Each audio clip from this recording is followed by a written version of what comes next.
Hola, aquí estamos otra vez. Lo prometido es deuda y estamos dispuestos a cumplirlo. ¿Quieres conocer en profundidad el castillo o fortaleza de Ostalric? Quédate conmigo y te lo enseño.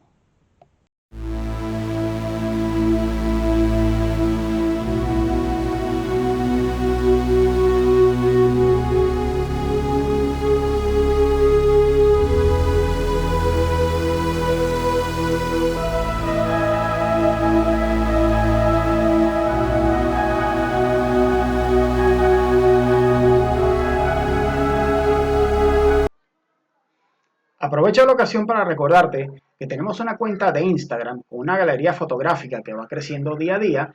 También tenemos una página de Facebook en la que puedes encontrar enlaces a vídeos más antiguos para que puedas ver, dependiendo del interés que tengas, bien sea urbex, bien sea survivalismo o los distintos temas que tocamos en el canal. También tenemos una cuenta de Twitter en la que a través de esta red social puedes tener una comunicación directa conmigo o bien también dejando comentarios en los vídeos del canal para hacer aportes constructivos y debates dentro de la comunidad o incluso pues lanzar nuevas líneas de investigación dependiendo de las áreas que nosotros tocamos en el canal.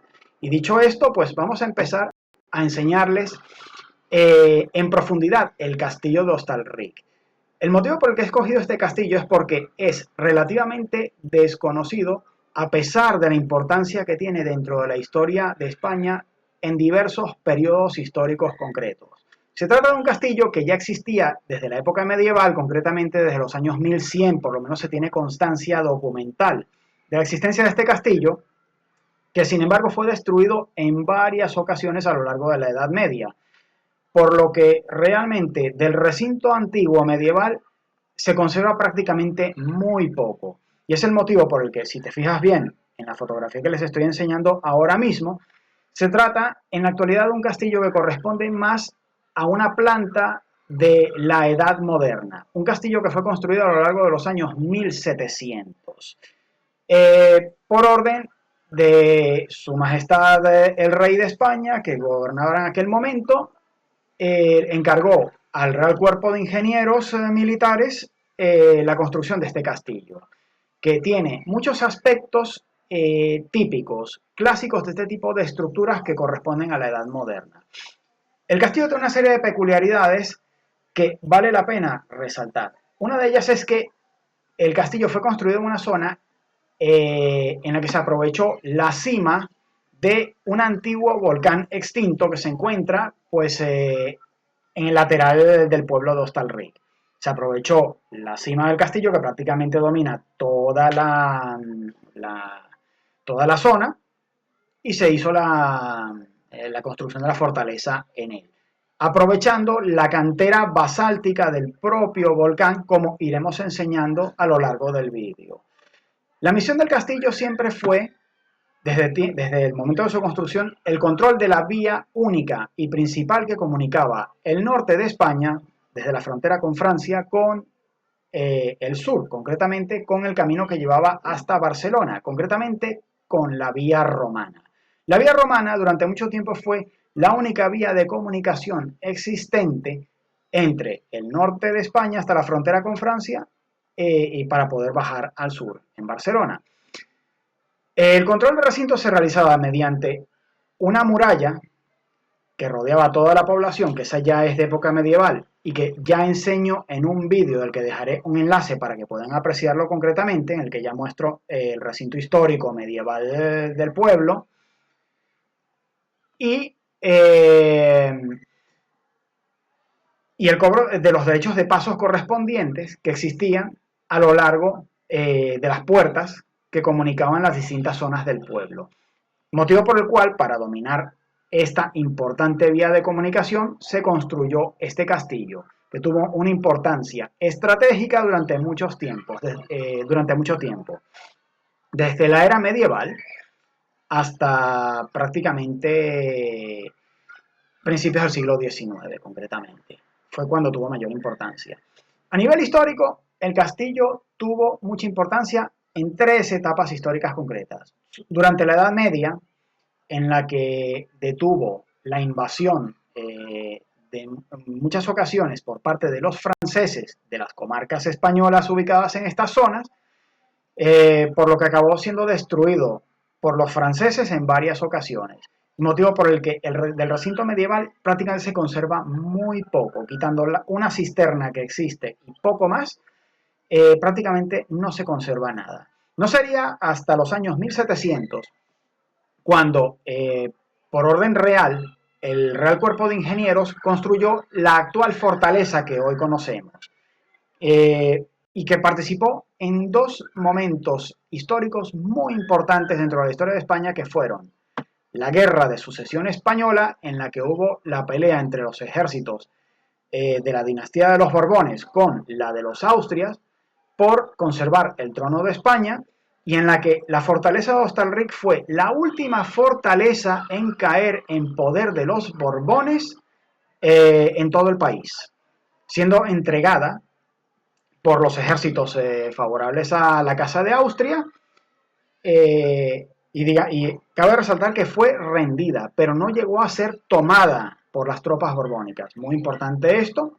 Y ya después, concretamente, una de sus últimas gestas sería durante las guerras napoleónicas, que como bien sabrán algunos, y si no lo saben, pues sépanlo ahora, los ejércitos de Napoleón iniciaron una invasión de España, en la que la fortaleza de Hostalric jugaría un papel muy importante dentro de la defensa de España en este momento, principalmente bajo el mando del comandante militar del momento.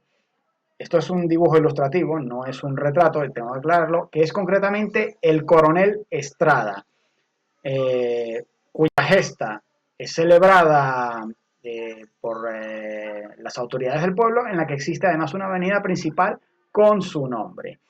El coronel Estrada era el oficial militar español que estaba al mando de la guarnición en la época en que los franceses iniciaron la invasión de España. Debido a la situación estratégica del castillo de Hostalric, que controlaba el Camino Real, la antigua vía romana, que comunicaba el norte de España con Barcelona y las zonas que estaban más al sur, pues las tropas francesas tenían que pasar por allí de manera obligatoria. Bajo el mando de este oficial, con una guarnición de aproximadamente 2.000 personas,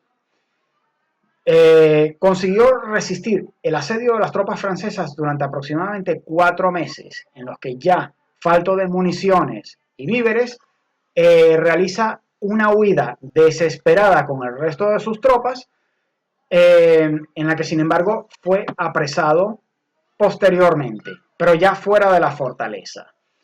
La fortaleza es tomada por los franceses, y también hay que decir de paso que sería una de las últimas en ser abandonada por las tropas francesas ya en su retirada de España, ya durante las guerras napoleónicas. El uso militar del castillo se conservaría de manera más o menos continuada hasta el año 1929. Ya hablamos de la época de la dictadura de Primo de Rivera en España, en lo que ya el castillo es abandonado definitivamente y deja de tener el uso militar que correspondía hasta entonces. Ahora, dentro de las peculiaridades del castillo, aparte de haber sido construido dentro de la cima de un volcán apagado, se encuentra que prácticamente la cantera basáltica del volcán extinto fue utilizada para convertirlo en sillares y piedras, que son los que conforman el muro y que irán viendo a lo largo del vídeo. Y tiene, entre otras peculiaridades, la existencia de una galería subterránea antibombas que comunica prácticamente todos los baluartes y puntos estratégicos del castillo para asegurar el paso de manera segura bajo tierra desde la plaza de armas hasta los distintos baluartes que existían en el castillo. Prácticamente comunicaba todas las zonas. En la actualidad se conserva un pasillo de aproximadamente unos 300 metros de largo, aunque sospecho que posiblemente era mucho más largo de lo que actualmente se conserva. En la que, bueno, como pueden ver, comunicaba prácticamente con todas las partes principales que existían en la fortaleza. Y otra de las características típicas de estos castillos que se puede apreciar es la existencia de una estructura defensiva que era anterior a los muros del castillo, anterior a los baluartes incluso, que se conoce como el glacis y la estacada, que es una estructura defensiva que les voy a explicar en detalle a lo largo del vídeo y que corresponde a estas líneas rojas que pueden ver en el mapa y que bordeaban el castillo. Les puedo adelantar que la estacada era una empalizada de madera que se construía de manera especial para reforzar las defensas, y el glacis, pues un terraplén hecho de tierra de una manera específica que detallaremos más adelante. Y aquí dentro del plano que tenemos del castillo, vamos a ir haciendo un recorrido organizado desde lo que hoy en día es la entrada principal, que es la antigua entrada de carros, en la que se encuentra una estructura defensiva muy típica de las fortalezas de la era moderna, conocida como el rebellín, que podrán ver, el cuerpo de guardia, que realmente enseño muy poco porque en la actualidad está convertido como la entrada del museo, y prácticamente lo único que vas a poder ver allí es la entrada donde compras los tickets para poder entrar al recinto ya musealizado, por lo que realmente poca cosa puedes enseñar.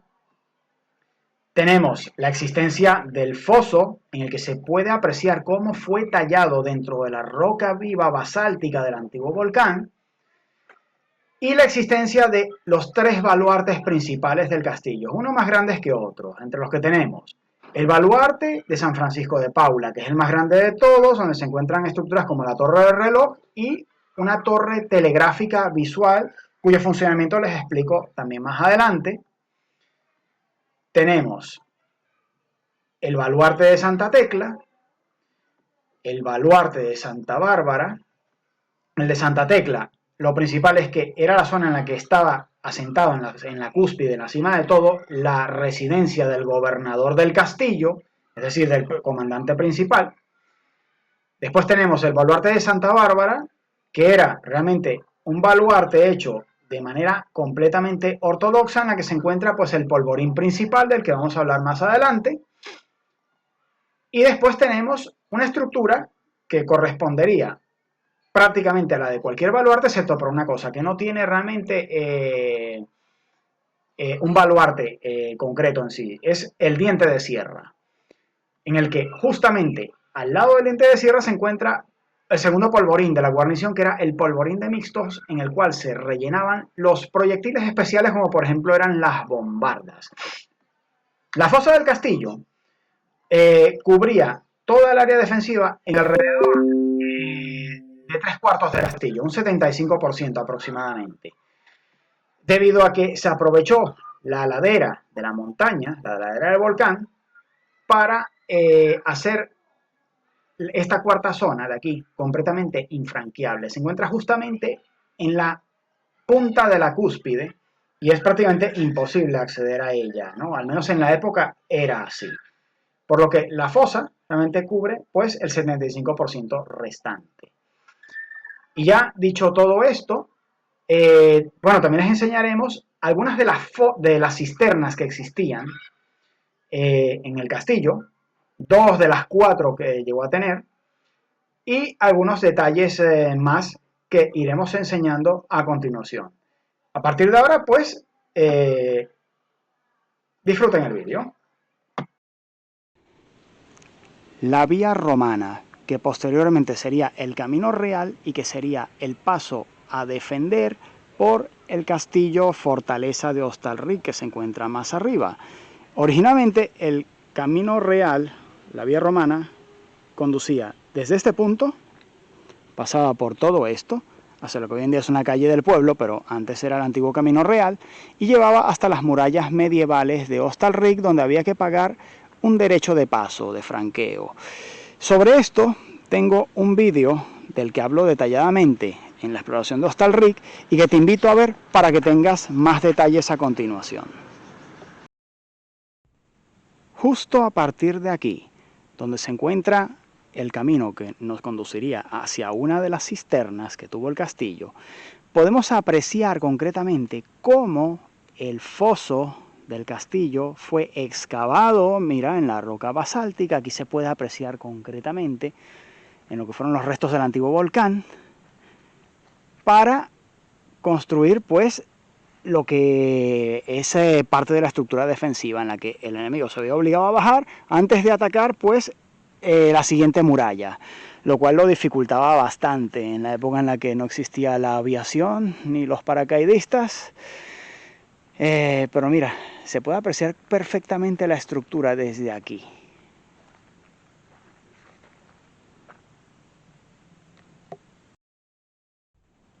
Y aquí quiero que se fijen en el detalle de la línea de aspilleras que fue construida para complementar la defensa del castillo por este flanco. Y que sin duda esto debía conducir, llegar aún más allí, para complementarse con el baluarte de Santa Bárbara y las troneras de artillería que tenían en este lugar.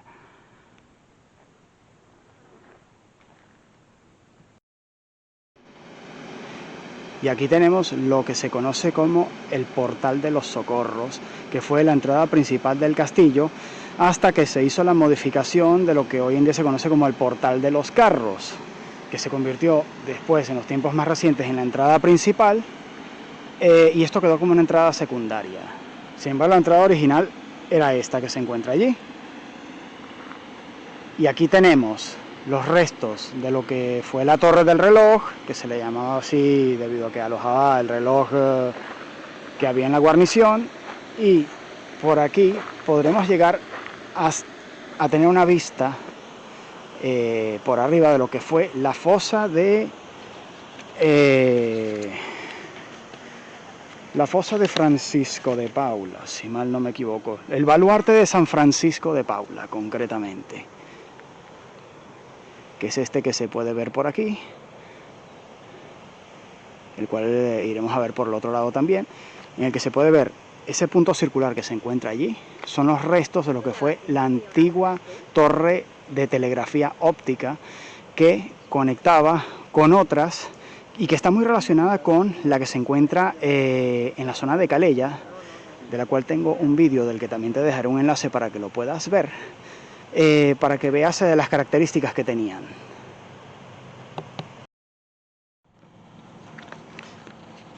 Aquí se puede ver el baluarte de San Francisco de Paula con mayor detenimiento, visto desde arriba.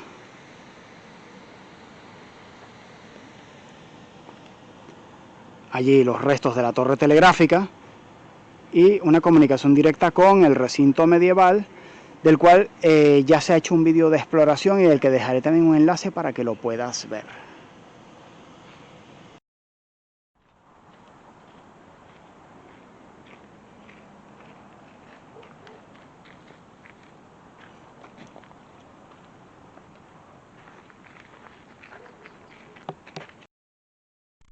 Y bien, y atención al dato, porque aquí justamente en el baluarte de San Francisco de Paula, que es el más grande que tiene el castillo, con diferencia, podemos encontrar dos estructuras típicas de fortificaciones hechas durante la era moderna, que son el glacis y la estacada. Y aquí lo explica bastante bien. El glacis era la primera obra defensiva que nos encontramos al acercarnos a una fortificación moderna. Consiste en una acumulación de tierras que rodea todo el perímetro del parapeto, del camino cubierto en una suave pendiente, y después la estacada, que era la alineación de estacas de madera por entre las cuales se disparaba, con las armas de la época, por supuesto. En el muro del parapeto del camino cubierto hacia una pequeña regata donde eran clavados los maderos de la estacada. Concretamente, aquí tenemos una pequeña foto para que lo puedan ver. La estructura era así. En la actualidad, lamentablemente, aquí tenemos pequeños rastros de lo que era. Se encuentra pues relleno de tierra, pero debajo de todo esto deberíamos encontrar la estructura que te permitía hacer pues este tipo de empalizada defensiva, que servía bueno, para la defensa del castillo, como les acabo de leer anteriormente, gracias al panel informativo puesto por la oficina de turismo, para que se hagan una idea de cómo era. Aquí se ve perfectamente el aprovechamiento del muro basáltico del volcán. sencillamente increíble. Aquí, a pesar del estado de conservación, se puede ver perfectamente lo que era el glacis y la estacada. El glacis, pues, es esta pendiente de tierra en la que se crea una suave pendiente, ¿no? Como pueden ver, que dificulta el avance del enemigo desde abajo. Ya esas escaleras son un poco más modernas, habría que imaginar que esto no se encuentra allí. Como ven, cubre todo el complejo. La estructura igualmente es triangular. Y aquí tenemos la estructura donde se colocaba la empalizada, la estacada, de forma de que los soldados pudieran disparar sus mosquetes desde allí y utilizar sus diversas armas de la época. Así era como funcionaba este sistema defensivo. El portal de los carros, el que se convertiría en el acceso principal al castillo ya en sus últimos tiempos de utilización. En principio, ese puente con arcadas llegó a ser en un momento un puente levadizo, que con el tiempo fue modificado para convertirlo pues en ese portal de arcadas que ven ustedes allí concretamente. La defensa de esta entrada se hacía mediante unas aspilleras que están justamente allí. Vamos a acercar la imagen para que lo puedan ver. Allí. Se pueden ver las aspilleras a través de las que se sacaban los mosquetones y las diversas armas de fuego para hacer la defensa de la entrada en caso necesario.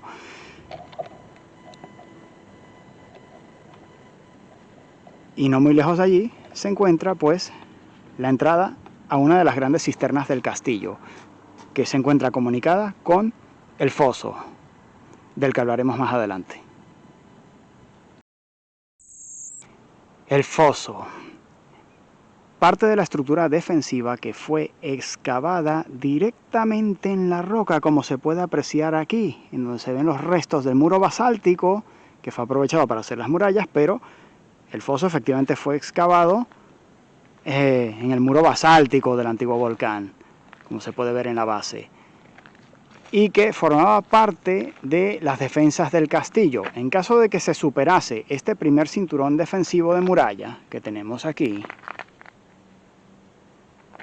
el enemigo se veía obligado, una vez que lograba pasar el sistema defensivo del que hablamos anteriormente, en el baluarte de San Francisco de Paula, tenían que enfrentarse a la posibilidad de tener que bajar a este foso para entonces poder atacar lo que era la muralla del castillo, que en algunos casos, como en este que nos encontramos aquí, esto es una estructura defensiva conocida como el rebellí, que es una estructura triangular de la que ya hablé anteriormente, que era la antesala a lo que era el muro principal del castillo, que se encuentra más atrás todavía de esta parte que tenemos concretamente en este lugar.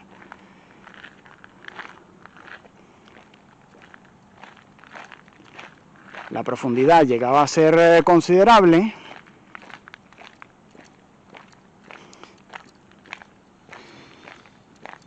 Y había una comunicación discreta con diversos portones, de los que ya hablé anteriormente. Y aquí tenemos un pequeño camino que conduce hacia una de las cisternas del castillo, concretamente, de las 4 que llegó a tener para una guarnición que en principio podía llegar a ser de hasta 2000 hombres.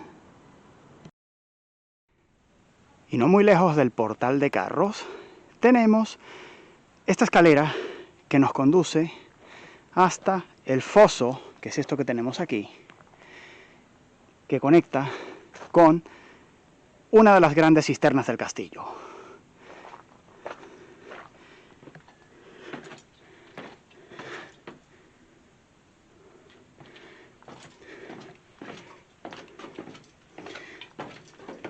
Se trata de una cisterna de extensión considerable. A partir de aquí tenemos que usar una linterna para que lo puedan ver bien.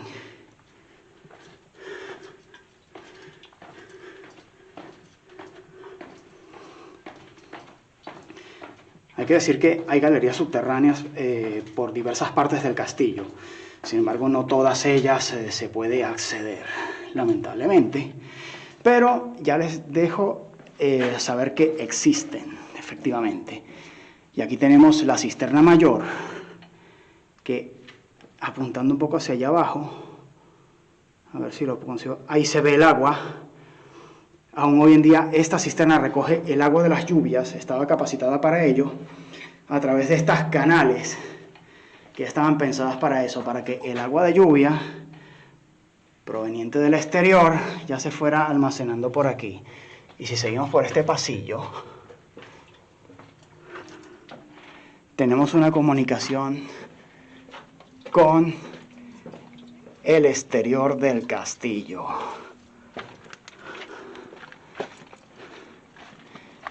Que nos lleva ya, pues, a la zona exterior de las murallas.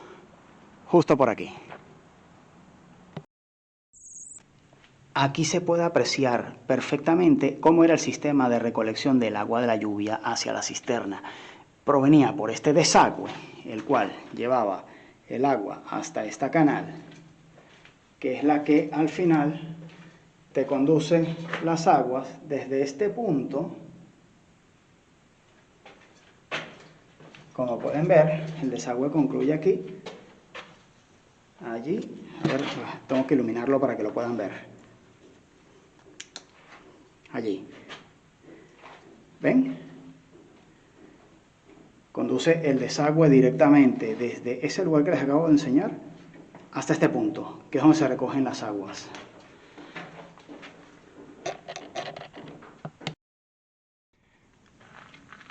Ahora estamos en la zona de lo que fue el cuerpo de guardia.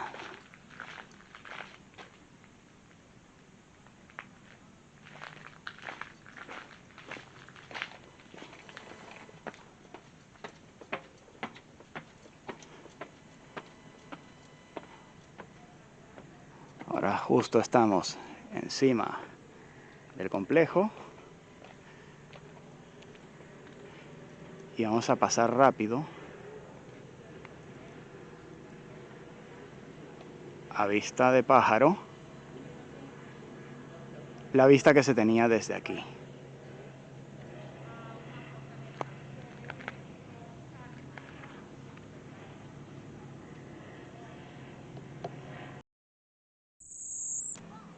Y aquí tenemos una vista del baluarte de Santa Tecla, que en las fortalezas modernas el baluarte pues era el gran protagonista.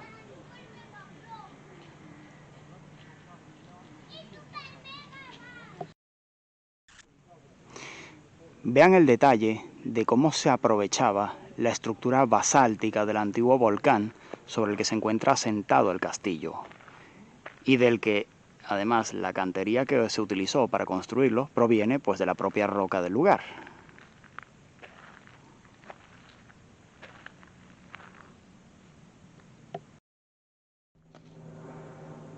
Y ahora aquí les enseño un detalle de la estructura que se conoce a nivel técnico militar en estas fortalezas de estas épocas como el diente de sierra.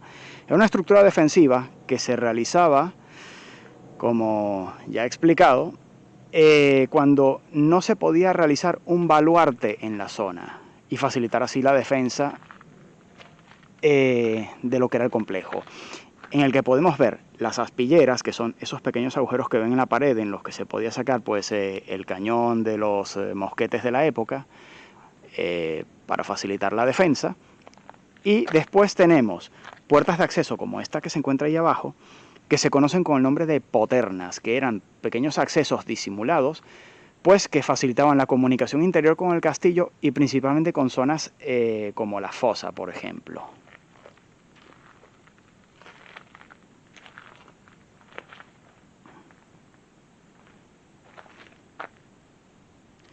En los que se puede ver además los detalles de la muralla basáltica que conformaba el antiguo volcán, donde se asienta el castillo además.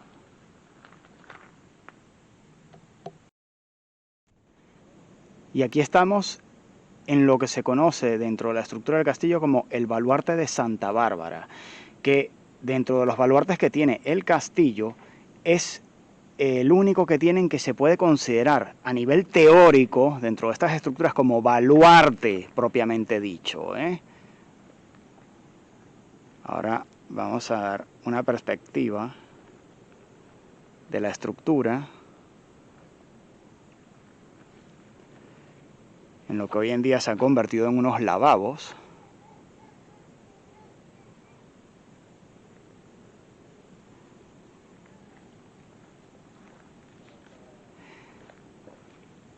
Y ahora vamos a ver la vista que tenían desde esta torre de vigilancia.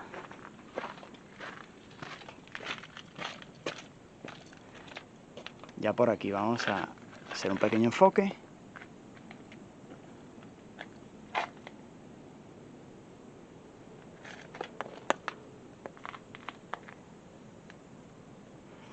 Ahí venimos del baluarte de Santa Tecla.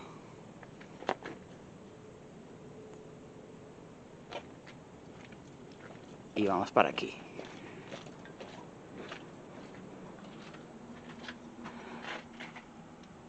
La vista que tenían desde las aspilleras. La primera. La segunda. Y la tercera.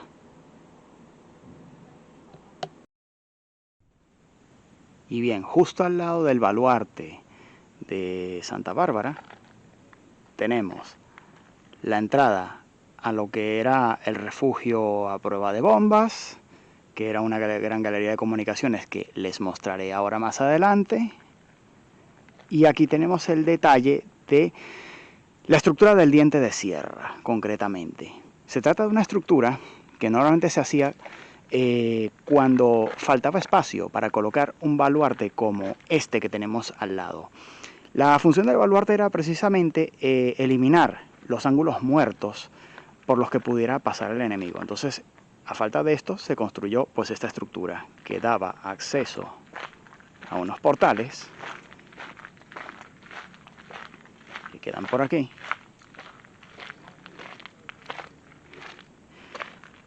que te llevan hasta las poternas, las puertas estas exteriores que están al lado de la muralla, normalmente bien disimuladas, y que son las que dan comunicación nuevamente con lo que eran las fosas del castillo.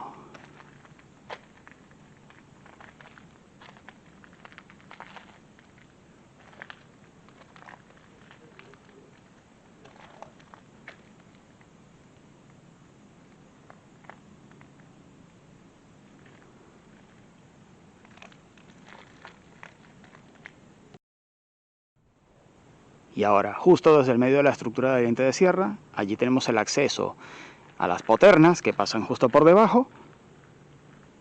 Y ya por aquí tenemos la zona que da vistas. A ver las vistas que tenían desde el diente de sierra.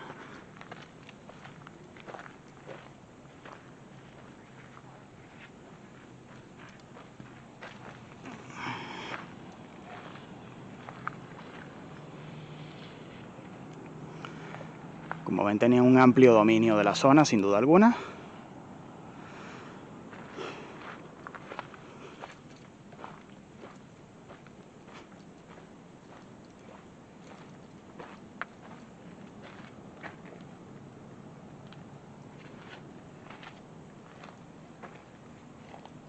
Sencillamente maravilloso. Y allí, justamente lo que era el baluarte de Santa Bárbara, ahí al lado. Y bien, y ahora aquí tenemos el edificio de lo que fue el polvorín principal de la guarnición, en el que ya podemos ver los típicos contrafuertes de este tipo de estructuras, y que en principio llegaba a albergar hasta 25.000 kilos de pólvora.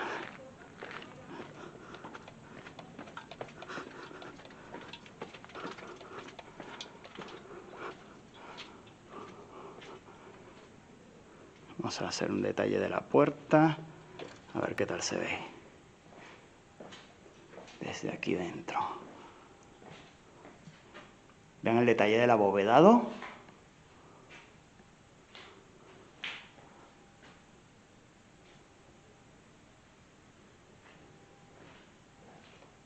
y los cierres de la puerta.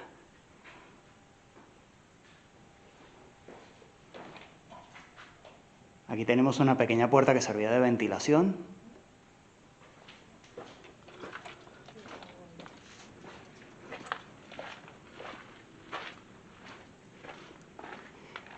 Y más detalles del contrafuerte. Aquí hemos bajado el acceso que hay en el diente de sierra, justamente hacia la zona de las poternas, en el cual tenemos pues dos pasillos de comunicaciones, en el que si seguimos por ahí llegamos a una parte de la muralla, y si seguimos por este lado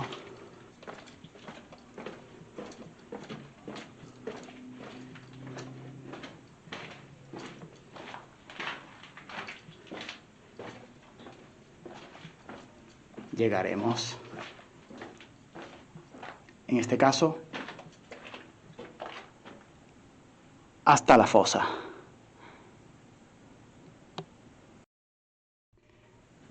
Para que vean el detalle del cerramiento que existía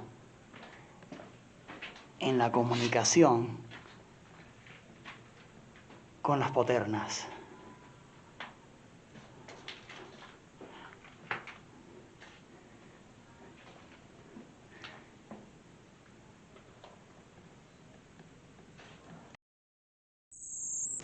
Y ya bajando desde el diente de sierra, aquí tenemos el polvorín de mixtos, que era una estructura pues en la que se armaba con pólvora los proyectiles especiales.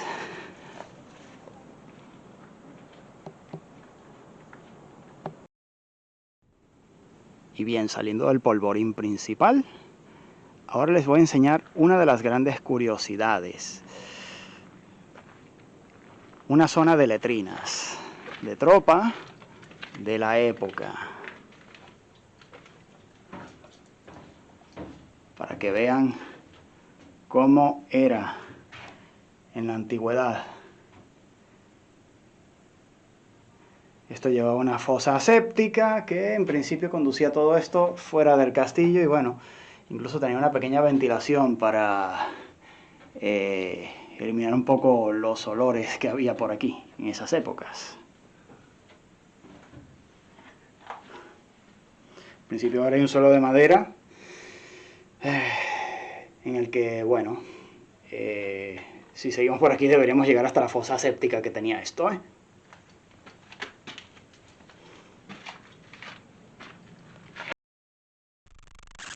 Y bien, aquí tenemos la entrada a una de las 4 cisternas que existieron en el castillo, sobre todo para dotar de agua la guarnición, para que fuera capaz de aguantar asedios, que eran muy típicos de la época. Aquí tenemos la entrada al pozo, desde el cual se sacaba el agua, y lo han convertido en parte del museo. Aquí explican un poco pues, la importancia militar del agua. Aquí tenemos un pequeño plano del castillo. Y aquí tenemos una planta de cómo estaban distribuidas las cisternas.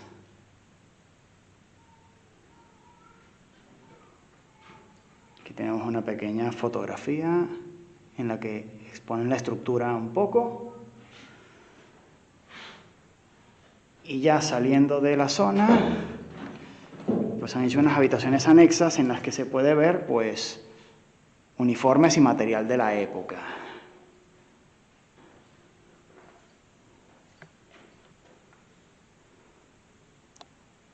Utensilios del rancho de los soldados, con una lámpara de mano, munición,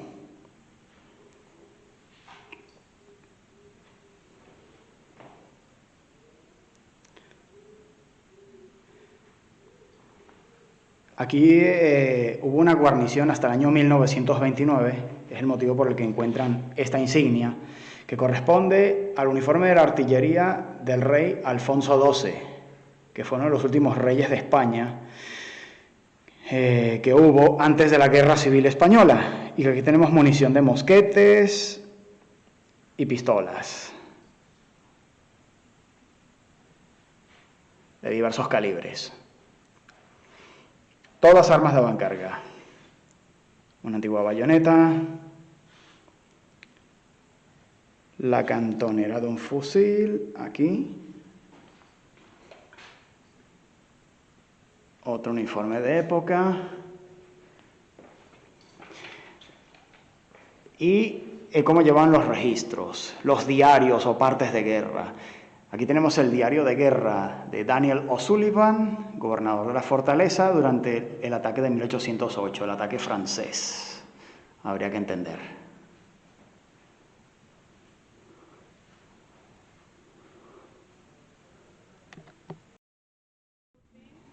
Aquí tenemos no muy lejos de lo que es la entrada del refugio antibombas y de las antiguas comunicaciones que existían en el castillo, como pueden ver. Justo al lado del polvorín principal, que esta es la pared que lo limita, tenemos muchas más comunicaciones por debajo del castillo, como pueden ver.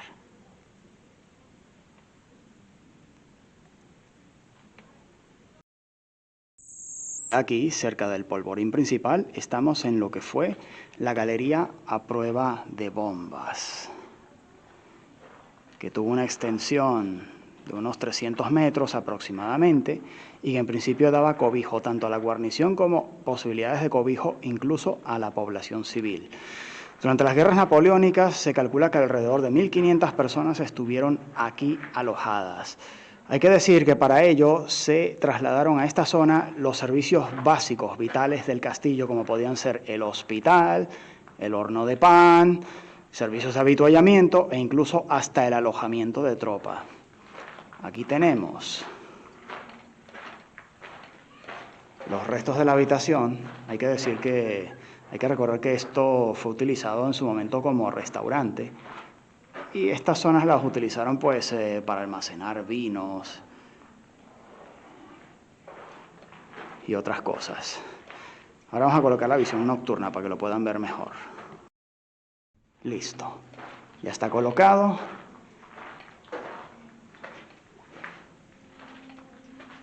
Y aquí pues para colocar mobiliario.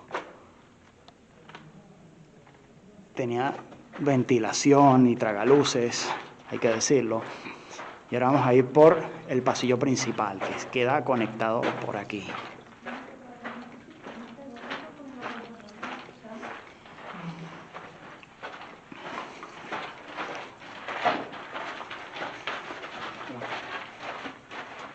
Como ven, es un corredor todo recto. Todavía no se habían desarrollado los conceptos de romper las líneas rectas con pasillos en forma de zigzag para, bueno, impedir mayores daños del enemigo si colocaban, por ejemplo, una bomba en el lugar. Todos esos conceptos no existían.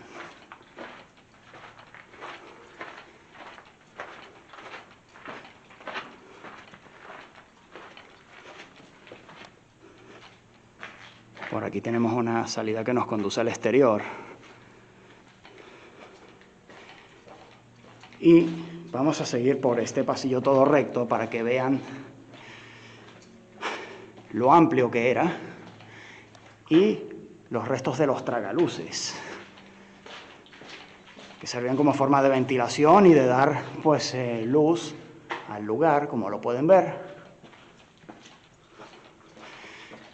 Y se trata de un pasillo de comunicaciones que garantizaba la comunicación de un extremo al otro del castillo con total seguridad. Aquí tenemos un tragaluz, en el que se puede ver muy bien la estructura, mira.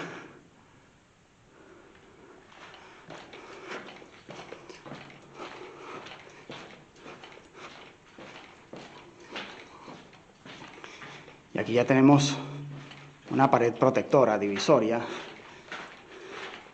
que comunicaba con una puerta que nos conduce hacia lo que fue el patio de armas y el rebellín del castillo, del que ya hablaremos a continuación. Y ya saliendo de la galería antibombas, si seguimos este pasillo, llegaremos a una zona del castillo una estructura que se conoce como rebellín. Se trataba de una estructura defensiva en la que estaban apostados dos cañones en sus respectivas troneras para complementar la defensa de la guarnición. Aquí, como ven, ya pueden ver las aspilleras, ¿no? Vamos a seguir viendo la estructura laberíntica si continuamos por aquí. Como ven, ya llegamos a una parte del foso. El rebellín era un complemento de lo que era la defensa del muro principal, como pueden ver, para que no se atacase directamente.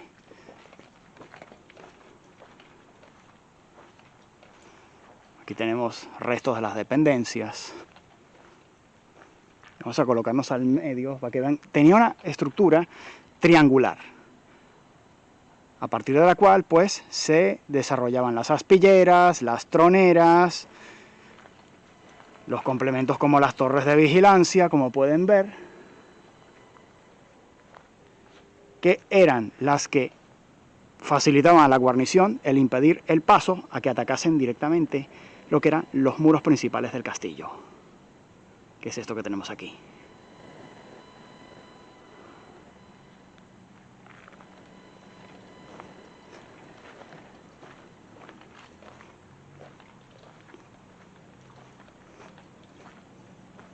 Y desde aquí, como ven, ya tenemos el ángulo que cubrían.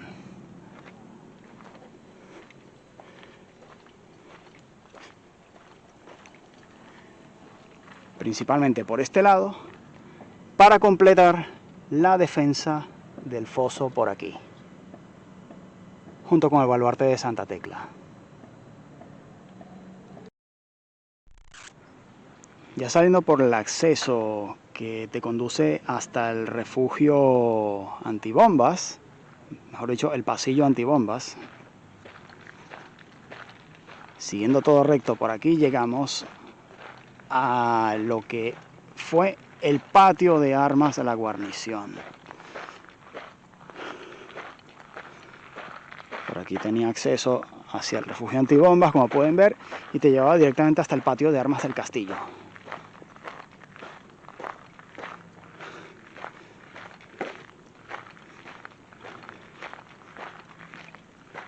Vamos a hacer el recorrido que hacían antiguamente los soldados de la guarnición para poder llegar hasta el hasta el patio de armas, perdón, desde la galería antibombas. Esto era el recorrido que tenían que hacer. Vamos a dar una panorámica de lo que podían ver en aquellos tiempos desde aquí.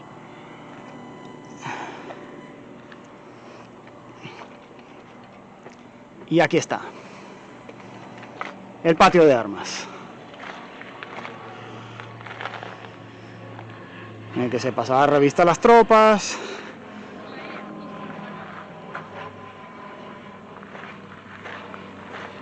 Y como ven, también había acceso pues a una de las 4 cisternas del castillo.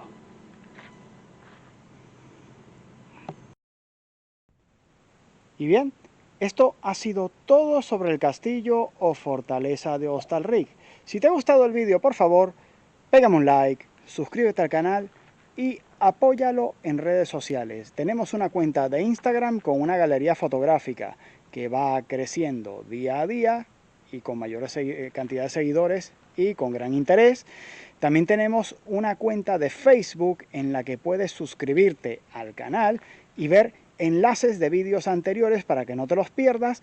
También tenemos una cuenta de Twitter en la cual puedes intercambiar mensajes conmigo.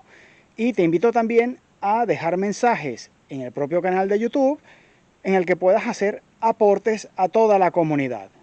Muchas gracias.